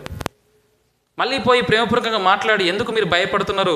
దేవుడు ఏర్పరచుకుందే అందుకు కదా, మనం మారడానికే కదా, మీరు రండి, మస్తు ప్రేమపూర్వకంగా మీకు అవకాశాలు ఇస్తాం. మీరు ఎన్నిసార్లు తప్పు చేసినా మేము ఓర్చుకుంటాం, మళ్ళీ మళ్ళీ అవకాశం ఇస్తాం. కానీ తప్పు చేసిన ప్రతిసారి మీతో కూర్చొని మాట్లాడతాం, కలిసి ప్రార్థన చేస్తాం, రండి అంటే మాకొద్దు, మాకు మారుడొద్దు, మాకు దేవుడొద్దు.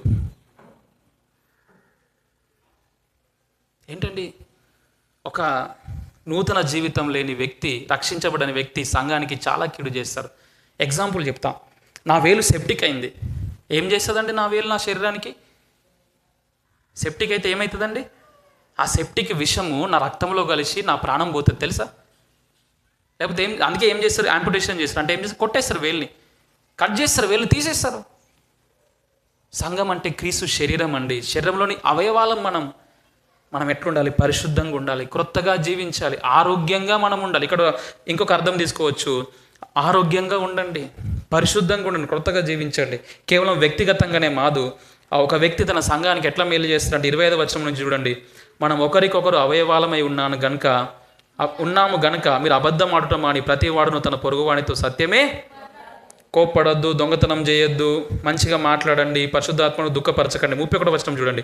సమస్తమైన ద్వేషము, కోపము, క్రోధము, అల్లరి, దూషణ, సకలములైన దుష్టత్వం మీరు ఒకని యెడల ఒకడు దయా కలిగి కరుణాహృదయులై క్రీస్తునందు దేవుడు మిమ్మును ప్రేమించిన ప్రకారము మీరును ఒకరినొకరు వినండి. కొంచెం ఓపిక తెచ్చుకొని వినండి. నేను మళ్ళీ ఏ ఆడకత్తం తెలియదు. కొంచెం ఎక్కువ టైం తీసుకుంటా. ఊహించిన దానికంటే, అడిగిన దానికంటే పరలోక విషయంలో ఆత్మ సంబంధమైనది అత్యధికంగా నీకు చేసిన దేవుడు నీ నుంచి ఏం ఆశిస్తుండు? నువ్వు సంఘంగా ఉండాలి, ఆ సంఘంలో వ్యక్తిగతంగా నువ్వు పరిశుద్ధంగా ఉండాలి. వ్యక్తిగతంగా మాత్రమే కాదు, వ్యక్తుల మధ్యలో కూడా ప్రేమ సంబంధాలు ఉండాలి. ఏమన్నా మీరు ఒకరికొకరు అవయవాలు. నేను చక్కగా ఇట్లా నడుస్తున్నా, ఇట్లా చేస్తున్నా, సౌండ్లు వస్తున్నాయండి మీకేమన్నా? నేను నడుస్తున్నా, మాట్లాడుతున్నా. అసలు శరీరంలో ఎన్ని ఉంటాయి తెలుసా మీకు? ఎన్ని ఎముకలు ఉంటాయండి శరీరంలో? 200 ఉంటాయి. కండరాలు ఎన్ని ఉంటాయి? 600 ఉంటాయి. న్యూరాన్స్ ఎన్ని ఉంటాయి? 7 trillions. అవన్నిటిని మూడేస్తే భూమండలం మొత్తం జుట్టుకొని వస్తాయంట. అంత ఒక్క మనిషిలోని ఆ నర్వ్స్ని మనం కనుక ఒకదాంతో కూడా దారం కట్టి ఇట్లా మనం పొడవు చేస్తే కనుక అంత కాంప్లెక్సిటీ, అంత భిన్నత్వం ఉన్న శరీరం కూడా ఒకటే శరీరంగా ఉంది, స్మూత్ ఫంక్షనింగ్ ఉంది. సంఘంలో కూడా ఇంతమంది సభ్యులు ఉన్నప్పుడు అందరూ ఒకరి పట్ల ఒకరు కోపం లేక, కక్ష లేక, ద్వేషం లేక, అబద్ధాలు లేక, ప్రేమ కలిగి, ఒకరి పట్ల ఒకరు ప్రేమ సంబంధాలు కలిగి, ఒకరినొకరు ఓర్చుకుంటూ, నా చెయ్యిని నా భుజం ఓర్చుకుంటుందండి, నా శరీరం అంతటి నా కాళ్ళు ఓర్చుకుంటున్నాయండి, నా పాదాలు ఓర్చుకుంటున్నాయండి. ఓర్చుకోవట్లేదా? అట్లా ఒకరినొకరు ఓర్చుకుంటూ, క్షమించుకుంటూ, ఒకరి పట్ల ఒకరు ప్రేమ సంబంధాలు కలిగి సంఘానికి మనం మేలు చేయాలి. అంతేనా? కేవలం వ్యక్తిగతంగానేనా? వ్యక్తుల పట్లనేనా? 5వ అధ్యాయం చూడండి, 1వ వచనం. కావున మీరు దేవుని పోలి నడుచుకున్నాడు. క్రీస్తు మిమ్మల్ని ప్రేమించి పరిమళ వాసన ఉన్నట్టుకు మన కొరకు తను తాను దేవునికి అర్పణగాను బలిగాను అర్పగించుకున్నాను. అలాగనే మీరు ప్రేమ కలిగి. ఇది దేని గురించి మాట్లాడుతున్నా అంటే 6-7 వచనాలు అర్థమవుతుంది మనకి. వ్యర్థమైన మాటల వలన ఎవడునో మిమ్మల్ని మోసపరచనీయకుడి, ఇట్టి క్రియల వలన దేవుని ఉగ్రత అవిధేయులైన వారి మీదకి వచ్చును గనక మీరు అట్టి వారితో పాలివారై ఉండకుడి. మీరు పూర్వమందు చీకటి అయి ఉంటిరి, ఇప్పుడైతే ప్రభువునందు. అక్కడ ఉన్న వచనం అదే కదండి.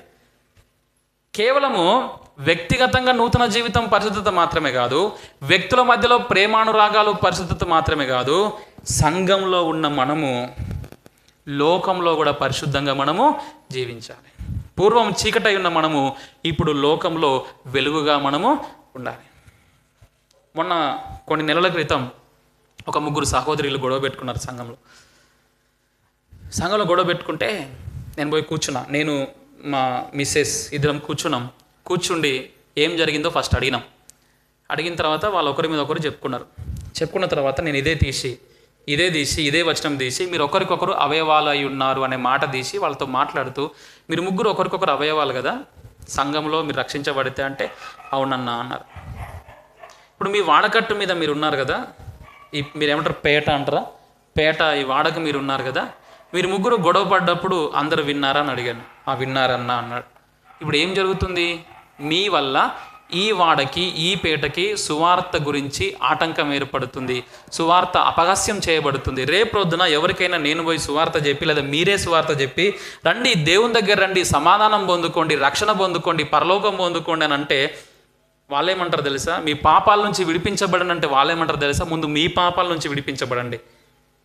ఎవరైనా హాస్పిటల్కి పోయి అందులో చచ్చిపోతే వాళ్ళు వచ్చి మేము ఫలానా హాస్పిటల్కి పోయినా, మేము చనిపోయినాం కానీ మీరు పోయండి, మీరు బాగైతారంటే పోతారండి ఎవరైనా? సో లోకంలో మనం సువార్త చెప్పాలంటే లోకంలో మనం వెలుగుగా ఉండాలి. ఎట్లుండాలి? మనము వెలుగుగా ఉండాలి. అవన్నీ మానుకోవాలి. లోకంలో ఉన్న ఈ బూతులైనా, పోకిరి మాటలైనా, సరసోక్తులైనా మానుకోవాలి.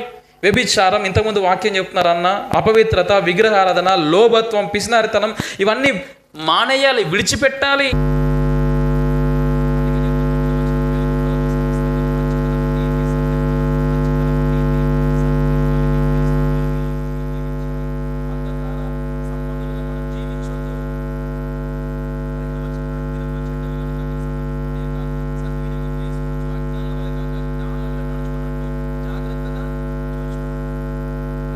మాట్లాడుతున్నాడు.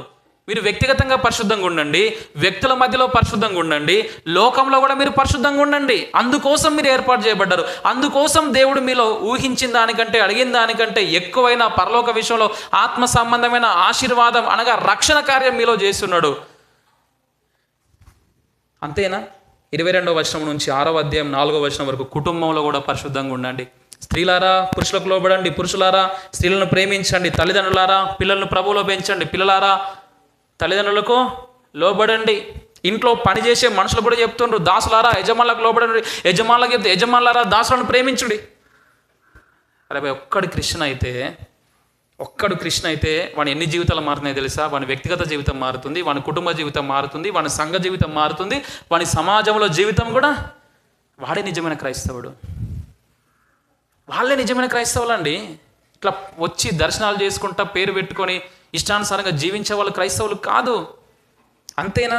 వ్యక్తిగతంగా మారుతున్నావు, సంఘంలోని వ్యక్తులతోటి మంచిగా ఉంటున్నావు, నీవు లోకంలో మంచిగా ఉంటున్నావు, నీవు కుటుంబంలో మంచిగా ఉంటున్నావు. అంతేనా? సాతానుతో ఎట్లుంటున్నావు? 10వ వచనం చూడండి, 6వ అధ్యాయం. తుదకు ప్రభు యొక్క మహాశక్తిని బట్టి ఆయన యందు బలవంతులై మీరు అపవాది తంత్రమును ఎదిరించుటకు శక్తిమంతులగునట్లు దేవుడిచ్చు సర్వాంగ కవచమును ధరించుకొనుడి. అపవాదిని ఎదిరించండి. ఏ విషయంలో ఎదిరించాలి? వాడు వచ్చి మనకేమన్నా యంత్రం చేస్తాడా, మంత్రం చేస్తాడా, రోగం చేస్తాడా? ఏం చేస్తాడు వాడు? అవేం చేయడు. పాపంలో పడగొడతాడు అంతే. ఏం చేస్తాడు వాడు? పాపంలో పడేసి మన జీవితాన్ని నాశనం చేస్తాడు. అందుకే ఏం కట్టుకోమంటున్నాడు చూడండి ఒకసారి. 14 ఏలయనగా మీ నడుమునకు సత్యమును దట్టి కట్టుకొని నీతి అను మైమరువు తొడుక్కొని పాదములకు సమాధాన సువార్త వల్లైన సిద్ధ మనసును జోడు తొడుగు నిలువబడుడి. ఇవన్నీ గాక విశ్వాసమును డాలు పట్టుకొనుడి, దానితో మీరు దుష్టుని అగ్నిబాణములన్నింటినీ ఆర్పటపు శక్తి. అది నిజంగా అగ్నిబాణములు వేస్తాడా? ఏం చేస్తాడు? శోధిస్తాడు. పాపంలో పడలాగా మనం ఏం చేస్తాడు? యేసుప్రభువును శోధించినట్టు శోధిస్తాడు. మరి రక్షణయను శిరస్త్రానమును దేవుని వాక్యమును ఆత్మ ఖడ్గమును ధరించుకొనుడి. ఆత్మ వలన ప్రతి సమయమునందును ప్రతి విధమైన ప్రార్థన విజ్ఞాపన చేయొచ్చు. ఆ విషయమై సమస్త పరిస్థితుల నిమిత్తము పూర్ణమైన పట్టుదలతో విజ్ఞాపన చేయొచ్చు. మెలకువగా ఉండుడన్న మాట ఇంకోసారి కూడా రాయబడింది 20వ వచనం చివరి భాగంలో. విజ్ఞాపన చేయొచ్చు, మెలకువగా ఉండుడి. నేను కొంచెం త్వరగా ఒక పుస్తకం అంతా మీకు చెప్పే ప్రయత్నం చేసిన కావచ్చు, కానీ సారాంశం మీరు గ్రహించాలని ఆశపడుతున్నా. నీవు డూప్లికేట్ దానికోసం దేవుణ్ణి నమ్ముకొని డూప్లికేట్గా ఒకవైపు మారినట్టుగా ఇంకోవైపు మారనట్టుగా ఇటు వచ్చుకుంటూ అటు లోకంలోకి వెళ్ళుకుంటూ అట్లాగే ఉండులాగున లోకానికి మనకు తేడా లేకుండా, వాళ్ళకి మనకు తేడా లేకుండా ఉండుటానికి నువ్వు ఏర్పాటు చేయబల్లే, నువ్వు పిలువబల్లే, నువ్వు నిర్ణయించబల్లే. నీకోసం యేసుక్రీస్తు రాలేదు. నువ్వెందుకు పిలువబడ్డావు? ఎందుకు ఏర్పాటు చేయబడ్డావు? ఎందుకు నువ్వు ఇక్కడ కూర్చున్నావు? నేను అంట తెలుసా, ఈ చర్చ్ బిల్డింగ్లో కూర్చున్న వాళ్ళతో అంట, నువ్వు కూర్చున్నది ఒక జాగా 2x2 ఉంటుందేమో, 2 అడుగులు బై 2 అడుగులు ఉంటుందేమో. ఆ జాగా నీ కూరికే రాలే. ఆ జాగా కోసం, ఆ ప్లేస్ కోసం యేసుక్రీస్తు ప్రాణం పెట్టాడు. తన రక్తము, అపోస్తలుల కార్యం 20వ అధ్యాయంలో మనం చూస్తాం, తన స్వరక్తం ఇచ్చి సంపాదించిన సంఘం అంటాడు. నిన్ను ఎట్లా సంపాదించుకోవాలని చూస్తుండే తెలుసు దేవుడు? తన స్వరక్తము ఇచ్చి. ఊరికే నువ్వు అట్లా ఉండడానికి దేవుడిని ఏర్పాటు చేసుకోవాలి. నువ్వు నిజమైన మారు మనసు కలిగి, నువ్వు నిజమైన పశ్చాత్తాపం కలిగి, నువ్వు క్రీస్తు కోసం జీవించడానికి, అది వ్యక్తిగత జీవితమైన, అంతరంగ జీవితమైన, నీ అలవాట్లైనా, నీ మాటలైనా, నీ చూపులైనా, నీ ప్రవర్తన అయినా అది మారటానికి. నువ్వు ఇంట్లో కూడా నువ్వు భర్తవా, భార్యవా, తల్లిదండ్రివా, నువ్వు కొడుకువా, కుమార్తెవా, ఆ పరిశుద్ధమైన వాతావరణం, ప్రేమ వాతావరణం ఉండటానికి. సంఘంలో కూడా ఇట్లా ఒకే దగ్గర, ఒకే ఊరిలో, ఒకే పేటలో ఉన్న సంఘాల్లో సమస్య ఏంటంటే అంత బంధువులే ఉంటారు, బహుశా అంత ఒకటే కుటుంబం నుంచి ఉంటారు. అందులో చాలా సమస్యలు వస్తాయి, అక్కడ సమస్యలు వస్తాయి, ఇక్కడ సమాధానం చెడిపోతుంది. దానికోసం కాదు, ఇట్లాంటి సంఘంలో కూడా మంచి ప్రేమ సంబంధాలు కలిగి ఉండేలాగున దేవుడిని ఏర్పాటు చేసుకోండి. సమాజంలో ఒకే కల్వరి గ్రేస్ చర్చ్ సంఘ సభ్యులు వీళ్ళు అబద్ధం ఆడరు, వీళ్ళు బూతులు మాట్లాడరు, అసలు వీళ్ళు ఇట్లా చావడైనా చేస్తారు కానీ ఈ పని చేయరు వీళ్ళు. నా కుమార్తె 4 సంవత్సరాల వయసులో అన్యాయంగా ఒక డాక్టర్ పెద్ద నిర్లక్ష్యం వల్ల చనిపోయింది. ఆమె నేను చాలా ప్రేమించిన, నేను కోలుకోవడానికి చాలా సంవత్సరాలు పట్టింది, ఇంకా కోలుకోలేదు నేను. ఆమె విషయంలో నేను చాలా బలహీనుని, ఆమెను గుర్తు తెచ్చుకున్న విషయంలో. యూట్యూబ్లో ఆమె సండే స్కూల్ 4 సంవత్సరాల వయసులో సండే స్కూల్ నడిపించింది. ఆమె చిన్నపిల్ల కాబట్టి పరలోకం పోలే. ఆమె సువార్తను స్పష్టంగా తెలుసుకొని విశ్వాసం ఉంచి పశ్చాత్తాపడి మారు మనసు పొంది ఆ మనసుకు తగిన లక్షణాలు, క్రియలను చూపించి ఆమె రక్షించబడ్డదని సంఘం చేత ధృవీకరించబడ్డ తరువాత నెలకు చనిపోయింది ఆమె. ఇదే జనవరి నెలలో 27వ తారీఖు నాడు ఇక్కడికి ఆంధ్రాకి వచ్చినాం, కాకినాడ పోయినాం, బీచ్కి పోయినాం. ఇంటికి పోయినాక చిన్నగా వేలుకు చిన్నగా కొంచెం వంకర ఉంటుంది, చిన్న ప్లాస్టిక్ సర్జరీ, 1 గంటలో అయిపోయింది, ఇంటికి డిశ్చార్జ్ చేస్తాం అన్నాడు డాక్టర్. చాలా ప్లాన్లు వేసుకున్నాం. సో మధ్యాహ్నం ఆపరేషన్, సాయంత్రం మేము ఇక్కడికి పోవాలి, ఇది చేయాలి, అది చేయాలని చెప్పి ఆపరేషన్ థియేటర్లకు పోయింది. డాక్టర్లకు ముందే చెప్పినాం, ఒకసారి టెస్టింగ్ షాట్ ఇవ్వండి, వాళ్ళకి మత్తు సూది, చిన్న పాప కాబట్టి ఇక్కడ ఈ తోలుకి కొంచెం మత్తు సూది వేసి పెన్నుతో గీత గీయండి, ఒకవేళ ర్యాషెస్ వస్తే మత్తు సూది పడనట్టు, ర్యాషెస్ రాకపోతే పడినట్టు అంటే పర్లేదండి, అట్లా వేయాల్సిన అవసరం లేదు, ఇది ఎవరికైనా పడుతుంది మత్తు సూది, జలోపియం అని చెప్పారు. అట్లా ఆపరేషన్ థియేటర్లకు పోయి మత్తు సూది వేసిన లేదు, నా బిడ్డ చనిపోయింది. ఆరోగ్యకరమైన బిడ్డ అండి. మీరు చూడండి యూట్యూబ్లో, అన్న మీకు ఎప్పుడైనా పరిచయం చేస్తాడు, ఆ ఛానల్లో మేము మాట్లాడుతుంది, యూట్యూబ్ సండే స్కూల్ నడిపిస్తుంది, ఎంత స్పష్టంగా మాట్లాడుతుంది. దేవుడు నా తండ్రి. నేను ఏం చేయాలి ఇప్పుడు? ఒక 10 కార్లు వచ్చినాయి మా ఊరు నుంచి హైదరాబాద్కి, హాస్పిటల్ ధ్వంసం చేద్దాం, అది చేద్దాం, ఇది చేద్దాం, డాక్టర్ని ఇది చేద్దాం, అది చేద్దాం, 50 లక్షలు డిమాండ్ చేద్దాం, అస్సలు వదిలే ప్రసక్తి లేదని చెప్పి సడన్గా అసలు ఇటు బిడ్డ మరణం తట్టుకోలేకపోతున్నా, ఊహించలేని మరణం అది.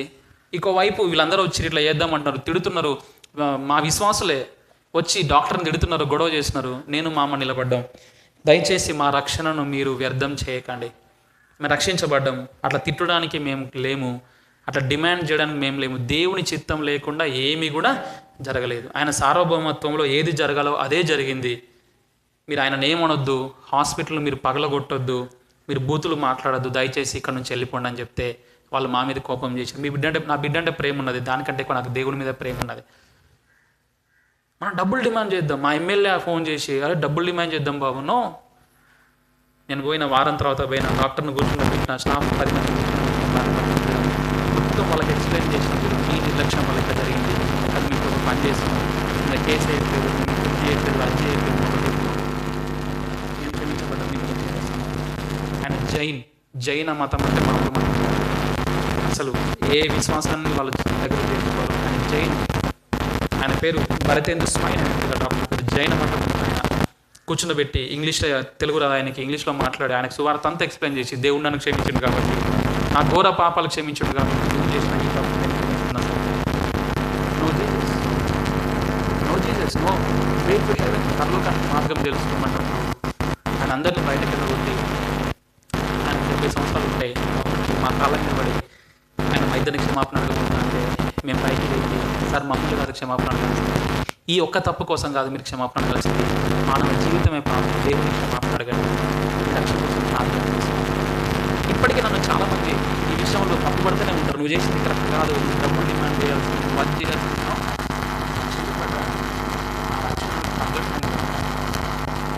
చిన్నదైనా పెద్దదైనా, అది ప్రాణాల మీదకి వచ్చినా, అది ప్రాణాలు పోయేదైనా, అది డబ్బుల విషయమైనా, ఆస్తుల విషయమైనా, ఏ విషయాలైనా కూడా నెట్టబడతారు. నేను పొందుకున్న లక్షణం దగ్గర తెలియదు, డూప్లికేట్గా బ్రతకడం కాదు, ఏదో పోయి ఇక్కడ పడాయి మాటలు చెప్పి సంఘంలో విశ్వాసులకు ఇట్లా విషయాలు చెప్పి అక్కడ పోయి నచ్చినట్టు బ్రతకడానికి కాదండి. ఈనాడు సంఘాలు ఎట్లున్నాయి, ఈనాడు మాస్టర్స్ ఎట్లున్నాడు, చాలా భయంకరంగా ఉన్నారండి. ఈయన నేను బండి మీద పోతున్నా, మా బామ్మవారిని అంటున్నాడు బాబుడు, ఇదేమో భర్త సంఘం అండి, కొంచెం వెళ్ళాక ఇది భార్య సంఘం అండి. ఏం మాట్లాడుతున్నావురా? భార్య భర్తలు విడిపోయారండి, ఈ మొక్కని తగులుకున్నాడు, ఆ మొక్క తగులుకున్నారు, ఇద్దరు ఫ్రెండ్స్, ఎట్లా పోతున్నారా విశ్వాసులు? ఏముందండి, పోతున్నారండి. అదే అండి అసలు మనం పొందుకున్న పరలోక విషయంలో ఆత్మ సంబంధమైన ఆశీర్వాదం అంత చిన్నదా అండి? ఏం మార్పు లేకుండా, జీవితంలో మార్పు లేకుండా ఉంచేదా అండి? దేవుడు మీకైతే చక్కటి, దేవునికి భయపడే, దేవుడిని ప్రేమించే కాపరిని మీకైతే ఇచ్చిండు. ఒక ప్రశ్నతో నేను ముగించే ప్రయత్నం చేస్తున్నా, కొన్ని ప్రశ్నలతోటి. ఇప్పటి వరకు కేవలం భౌతిక ఇహలోక సంబంధమైన ఆశీర్వాదాల కోసమే దేవుడిని నమ్ముకొని ఈ సంఘ సాహసానికి వస్తూ పోతూ అట్లా నామకార్థంగా కొనసాగుతున్నావా, లేదా నిజమైన సువార్త తెలుసుకొని నన్ను రక్షించడానికి, నాకు పరలోకం ఇవ్వడానికి దేవుడి లోకానికి వచ్చాడు నిజంగా తెలుసుకొని, నిజంగా పశ్చాత్తాపడి, నిజంగా విశ్వాసం ఉంచి, నిజంగా నువ్వు మారి ఆ మారిన జీవితాన్ని తగ్గట్టుగా పరిశుద్ధంగా జీవిస్తూ ఈ సంఘంలో ఉన్నావా, లేదా నామకార్థంగా ఉన్నావా? ఒకసారి నువ్వు గ్రహించుకో. లేదా నేను రక్షించబడ్డా, నిజంగా విశ్వాసం ఉంచినా, నిజంగా పశ్చాత్తాపడ్డా, నిజంగా మారు మనసు పొందినా, నేను మారు మనసుకు తగినట్టు బ్రతుకుతున్నా అంటే నువ్వు సంఘానికి ఏం చేస్తున్నావు? నీ వల్ల సంఘం ఎట్లా అభివృద్ధి చెందుతుంది? నువ్వు అభివృద్ధి చెందకుండా సంఘం అభివృద్ధి చెందలేదు ఆత్మికంగా. నువ్వు వ్యక్తిగతంగా మునుపటి జీవితాన్ని విడిచిపెట్టి నూతన జీవితంతో జీవిస్తున్నావా? నీ నీ సంఘం ఇంతమంది ఉన్నారు కదా, వీళ్ళతో నువ్వు ప్రేమను, దేవుని ప్రేమను ఎక్సర్సైజ్ చేస్తున్నావా? ప్రేమానురాగాలు కలిగి ఒకరినొకరు ఓర్చుకుంటూ, క్షమించుకుంటూ, సహించుకుంటూ సంఘంలో ఒక ప్రేమానురాగాల వాతావరణం ఉందా? నీ కుటుంబంలో నువ్వు భర్తవా, భార్యవా, తల్లివా, తండ్రివా, కుమారునివా, కుమార్తెవా, కొడుకువా, కోడలువా, అల్లునివా, బిడ్డవా? నీవు వాక్యం ఎట్లా ఉండమంటుంది నిన్ను? వాక్యం యొక్క పరిమితులకు తగ్గట్టు నువ్వు పరిశుద్ధంగా బ్రతుకుతూ మీ కుటుంబంలో ప్రేమను కాపాడుకుంటున్నారా? నువ్వు పనిచేసే చోట, నీ బంధువుల మధ్యలో, నీ స్నేహితుల మధ్యలో నువ్వు పరిశుద్ధంగా బ్రతుకుతున్నావా?